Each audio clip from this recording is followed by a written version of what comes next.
Reverend father John Sequeira. ಇವರು ಹುಟ್ಟಿದ್ದು ಕೊಡಗು ಜಿಲ್ಲೆಯ ಸೋಮವಾರಪೇಟೆಯಲ್ಲಿ. ತಂದೆ ಸಿರಿಲ್ ಸಿಕ್ವೇರ, ತಾಯಿ ಲಿಲ್ಲಿ ಸಿಕ್ವೇರ. ಇವರ ಮಕ್ಕಳಲ್ಲಿ ಇಬ್ಬರು ಧರ್ಮಭಗಿನಿಯರಾಗಿದ್ದಾರೆ. ಕೊನೆಯ ಮಗನಾದ ಜಾನ್ ಸಿಕ್ವೇರರವರು ಧರ್ಮಗುರುವಾಗಿ ಸೇವೆ ಸಲ್ಲಿಸುತ್ತಿದ್ದಾರೆ. ಇವರ ವಿದ್ಯಾಭ್ಯಾಸ ಸೋಮವಾರಪೇಟೆ, ಮೈಸೂರು ಹಾಗೂ ಬೆಂಗಳೂರಿನಲ್ಲಿ ನಡೆಯಿತು. ಇವರು ದೇವರಕರೆಗೆ ಹೋಗುಟ್ಟು, Saint Mary's seminary, Bannimantap Mysuru ಮತ್ತು ಸಂತ ರಾಯಪ್ಪ ಸೆಮಿನರಿ ಬೆಂಗಳೂರಿನಲ್ಲಿ ವ್ಯಾಸಂಗ ಮುಗಿಸಿ 2001ರಂದು ಗುರುದೀಕ್ಷೆಯನ್ನು ಅಂದಿನ ಧರ್ಮಾಧ್ಯಕ್ಷರಾದ ಜೋಸೆಫ್ ರಾಯರವರ ಮುಖಾಂತರ ಗುರುಪಟ್ಟವನ್ನು ಪಡೆದರು.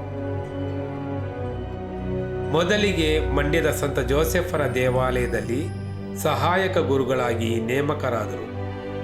11 ತಿಂಗಳ ಸೇವೆಯ ನಂತರ ಅಲ್ಲಿಂದ ವರ್ಗಾವಣೆಯಾಗಿ ಸಂತ ಫಿಲೋಮಿನಾಸ್ ಬಾಯ್ಸ್ ಹಾಸ್ಟೆಲ್ನಲ್ಲಿ ಹಾಸ್ಟೆಲ್ ವಾರ್ಡನ್ ಆಗಿ ಕಾರ್ಯ ನೆರವೇರಿಸಿದರು.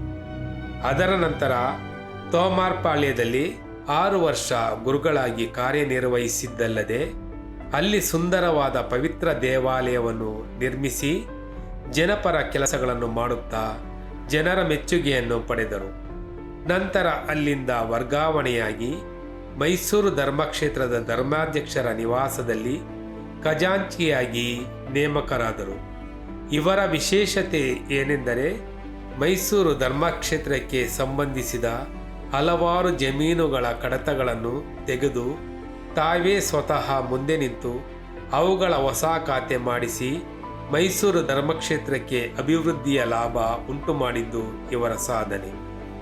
ಶ್ರಮಜೀವಿ.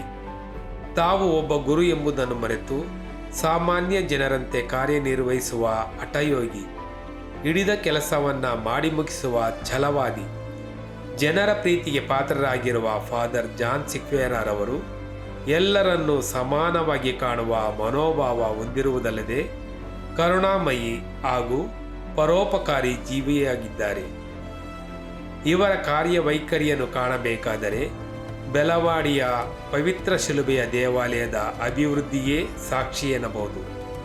ಇಂದು ಅವರ ಹುಟ್ಟುಹಬ್ಬದ ದಿನದಂದು ದಯಾಮಯ ದೇವರು ಅವರಿಗೆ ಆಯುರಾರೋಗ್ಯವನ್ನು ದಯಪಾಲಿಸಲಿ ಎಂದು ಪ್ರಾರ್ಥಿಸೋಣ.